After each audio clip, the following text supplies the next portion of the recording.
নমস্কার বন্ধুরা, পূর্বাস কিচেনে আপনাদের সবাইকে স্বাগত জানাই। বন্ধুরা, আজকে আমি পটল আর ছোলার ডাল দিয়ে সম্পূর্ণ নিরামিষ একটি দুর্দান্ত স্বাদের রেসিপি আপনাদের সঙ্গে শেয়ার করব, যেটা আপনারা রুটি পরোটার সঙ্গে পরিবেশন করতে পারবেন।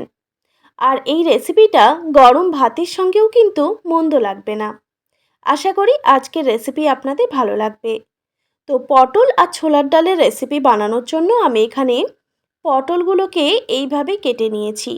পটলের খোসা ছাড়িয়ে তারপর এইভাবে কেটে নিয়েছি। আর দেখুন বন্ধুরা, এইখানে আমি ছোলার ডাল নিয়েছি। ছোলার ডালটাকেও প্রায় 6 থেকে 7 ঘন্টা মতো ভিজিয়ে রেখেছিলাম। তো দেখতেই পাচ্ছেন ছোলার ডালটা ভিজে গিয়ে ফুলের ডাবল হয়ে গেছে আর নরমও হয়ে গেছে। তো চলুন বন্ধুরা, এবার রেসিপিটা শুরু করা যাক। একটা কড়াইতে আমি দিয়ে দিচ্ছি পরিমাণ মতো সর্ষের তেল। এবার তেলটা খুব ভালোভাবে গরম করে নিতে হবে। আর বন্ধুরা, প্রথমে আমি আলু ভেজে নেব। এই রেসিপিতে আমি আলুও ব্যবহার করছি, আপনারা চাইলে এটা কিন্তু স্কিপও করতে পারেন।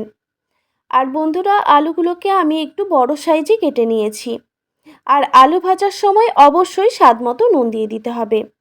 এবার গ্যাসের ফ্লেমটা মিডিয়াম টু হাই রেখে আলুগুলোকে ভেজে নিতে হবে।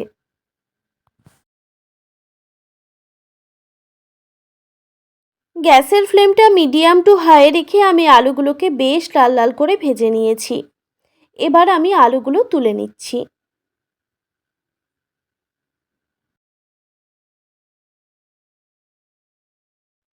আলুগুলো তুলে নেওয়ার পর ওই কড়াইতেই আমি পটলগুলো ভেজে নেব।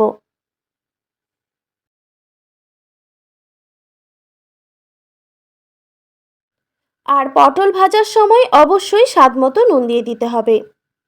আমি এখানে পরিমাণ মতো নুন দিয়ে দিলাম। এবার গ্যাসের ফ্লেমটা হাই রেখে আমি পটলগুলোকে খুব ভালোভাবে ভেজে নেব। বেশ কিছুক্ষণ সময় নিয়ে আমি পটলগুলো ভেজে নিয়েছি। আর অবশ্যই গ্যাসের ফ্লেমটা হাই রেখেই আমি পটলগুলো ভেজে নিয়েছি। এবার আমি পটলগুলো তুলে নিচ্ছি।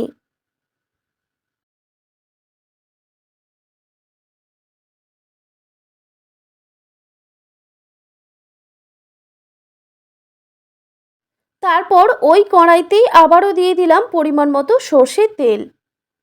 তেল ভালোভাবে গরম হয়ে গেলে দিয়ে দিচ্ছি গোটা গরম মশলা, দুটো তেজপাতা, এক টুকরো দারচিনি, একটা ছোট এলাচ আর দুটো লবঙ্গ।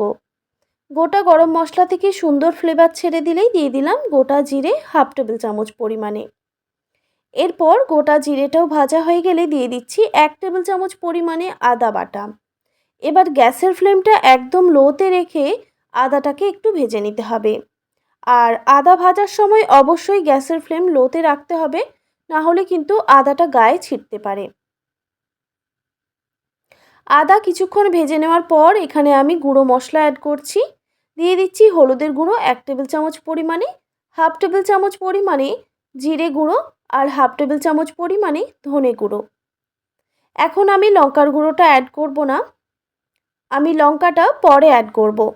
এবার সামান্য পরিমাণে জল দিয়ে মশলাটাকে একটু কষিয়ে নিতে হবে। তবে বন্ধুরা, এখানে বলে রাখি, আপনারা চাইলে কিন্তু এখানে লঙ্কার গুঁড়ো অ্যাড করতে পারেন। আমার ছেলে ঝাল খায় না, আপনারা হয়তো অনেকেই জানেন বা অনেকেই জানেন না। তো সেই জন্য আমি ওর জন্য একটু তুলে রেখে তারপর আমি লঙ্কার গুঁড়োটা অ্যাড করি। দেখুন মশলাটা কষানো হয়ে গেছে, মশলা থেকে তেল ছেড়ে দিয়েছে। এবার এখানে আমি একটা ছোট সাইজের টমেটো কুচি দিয়ে দিচ্ছি। এবার মশলার সঙ্গে টমেটোটা ভালোভাবে ভেজে নিতে হবে। বেশ কিছুক্ষণ সময় নিয়ে আমি মশলাটা খুব ভালোভাবে কষিয়ে নিয়েছি। প্রায় 2 থেকে 3 মিনিট সময় নিয়ে আমি মশলাটা কষিয়ে নিয়েছি। এবার ভিজিয়ে রাখা ছোলার ডালটা এখানে দিয়ে দিচ্ছি। এবার মশলার সঙ্গে ছোলার ডাল ভালোভাবে মিক্স করে নিতে হবে বা একটু কষিয়ে নিতে হবে।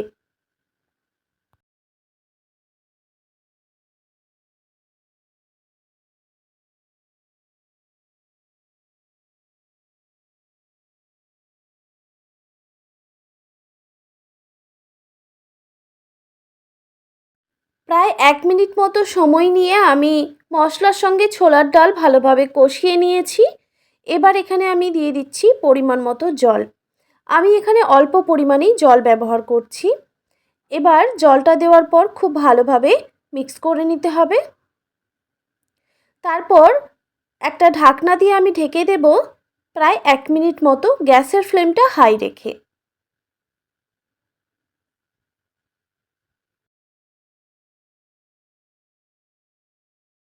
1 মিনিট পর ঢাকাটা আমি সরিয়ে নিলাম। দেখুন বন্ধুরা, জলটা কিন্তু ফুটে এসেছে। এবার আমি গ্যাসের ফ্লেমটা একদম লোতে রেখে আরও কিছুক্ষণ আমি এটাকে রান্না করে নেব, মানে ছোলার ডালটা ভালোভাবে সেদ্ধ করে নেব। আর হ্যাঁ, এই সময় অবশ্যই স্বাদমতো নুন দিয়ে দিতে হবে। তারপর নুন দিয়ে খুব ভালোভাবে মিক্স করে নিয়ে আমি এবার একটি ঢাকনা দিয়ে ঢেকে দিচ্ছি যতক্ষণ না ছোলার ডালটা সুসেদ্ধ হয়ে আসছে। আর গ্যাসের ফ্লেমটা অবশ্যই লোতে রাখতে হবে। প্রায় 7 থেকে 8 মিনিট সময় নিয়ে আমি ছোলার ডালটা রান্না করে নিয়েছি। এবার 7-8 মিনিট পর ঢাকাটা আমি সরিয়ে নিলাম। আপনাদের দেখিয়ে দিচ্ছি ডালটা ঠিক কতটা সেদ্ধ হয়েছে। আপনারা হয়তো দেখেই বুঝতে পারছেন ডালটা সুন্দরভাবে সুসেদ্ধ হয়ে গেছে। এবার এখানে আমি ভেজে রাখা আলু আর পটল দিয়ে দিলাম। এবার ভালোভাবে মিক্স করে নিতে হবে।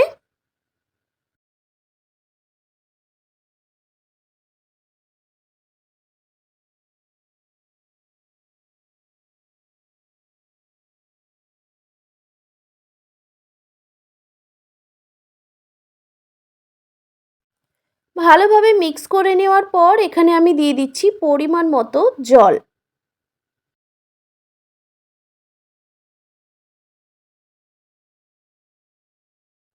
আমি এখানে ছোট বাটির মাপ করে প্রায় 3 বাটি মতো জল ব্যবহার করেছি।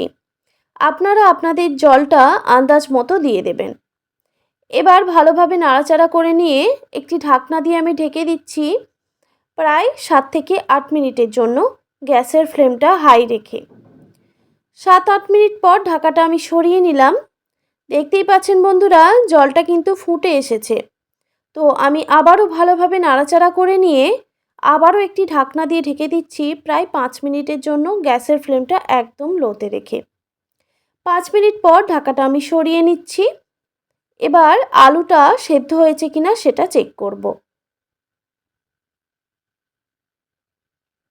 দেখতেই পাচ্ছেন বন্ধুরা, আমাদের রেসিপি কিন্তু প্রায় শেষের দিকে।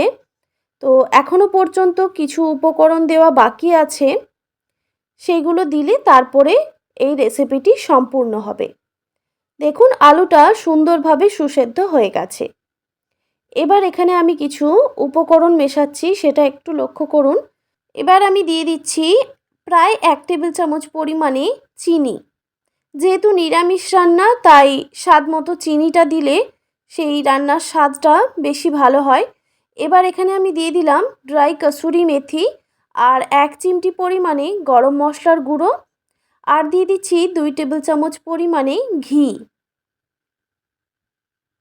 এবার উপকরণগুলো খুব ভালোভাবে মিক্স করে নিতে হবে। উপকরণগুলো খুব ভালোভাবে মিক্স করে নেওয়ার পর আমি আমার ছেলের জন্য একটু তুলে রেখে দেব। তারপরে আমি লঙ্কাটা অ্যাড করব। এবার আমি লঙ্কাটা অ্যাড করছি। দেখুন বন্ধুরা, এখানে আমি 3টে কাঁচা লঙ্কা চেরা দিয়ে দিচ্ছি। যে কোনো রান্নায় কাঁচা লঙ্কা ব্যবহার করলে সেই রান্নার স্বাদ ও গন্ধ দুটোই ভালো আসে। এবার এখানে আমি কিভাবে লঙ্কার গুঁড়োটা অ্যাড করছি সেটা একটু লক্ষ্য করুন, তাহলেই বুঝতে পারবেন। আর শেষে যদি এইভাবে লঙ্কার গুঁড়ো অ্যাড করেন তাহলে কোনো রকমভাবেই কেউ বুঝতেই পারবে না যে আপনি লঙ্কার গুঁড়োটা শেষে অ্যাড করেছেন। তো কিছুটা পরিমাণ ঝোল আমি একটি হাতায় তুলে রেখে দিয়েছি। তারপর ওর মধ্যে লঙ্কার গুঁড়োটা খুব ভালোভাবে মিশিয়ে নিয়ে তারপর এইভাবে মিক্স করে নিতে হবে। দেখুন খুব সহজেই কিন্তু লঙ্কার গুঁড়োটা এই রেসিপির মধ্যে মিশে গেছে। এবার লঙ্কার গুঁড়ো দেওয়ার পর আরও কিছুক্ষণ আমি ফুটিয়ে নেব, প্রায় 1 মিনিট মতো ফুটিয়ে নামিয়ে নিলেই কিন্তু রেডি আমাদের পটল আর ছোলার ডালের সম্পূর্ণ নিরামিষ দুর্দান্ত স্বাদের একটি রেসিপি। এই রেসিপিটা গরম গরম ভাত, রুটি, পরোটা সব কিছুর সঙ্গেই কিন্তু অসাধারণ লাগে। আপনারা অবশ্যই এই রেসিপিটা একবার হলেও বাড়িতে ট্রাই করবেন। আশা করি আজকের রেসিপি আপনাদের ভালো লেগেছে। আর ভালো লেগে থাকলে অবশ্যই একটি like, comment, share and subscribe করে দেবেন। আর পাশে থাকা বেল আইকনটিও প্রেস করে দেবেন।